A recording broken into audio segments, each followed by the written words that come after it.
శంభాజీ చిన్ననాటి నుంచే ఈయన అంటే శివాజీ రెండవ భార్య అయిన సోయారాబాయికి అస్సలు నచ్చేది కాదు. శంభాజీ గురించి శివాజీకి ఎప్పుడు చెడుగా చెబుతూ ఏవో ఒక చాడీలను ఆయనకు చెబుతూ ఉండేది. ఇక సోయారాబాయికి 1670లో రాజారాం అనే మగపిల్లవాడు పుట్టాడు.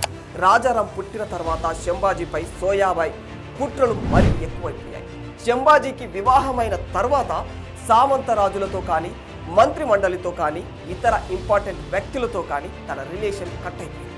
ఆ సమయంలో ఎవరు కూడా శంభాజీకి విలువను ఇచ్చేవారు కాదు. ఈ డ్రామాని మొత్తం వెనుక నుంచి నడిపించింది సోరయాబాయి. ఇదంతా ఎందుకంటే తన కొడుకు రాజారాం రారాజు కావాలనేది ఆమె ఆశ. అలా శంభాజీ దాదాపు 2 సంవత్సరాలు ఒంటరివాడైపోయాడు. చివరకు 1678లో మరాఠా సామ్రాజ్యాన్ని వదిలేసి దూరంగా వెళ్ళిపోయాడు. ఆ తర్వాత ఎక్కడున్నాడు, ఏం చేస్తున్నది మాత్రం ఎవ్వరికీ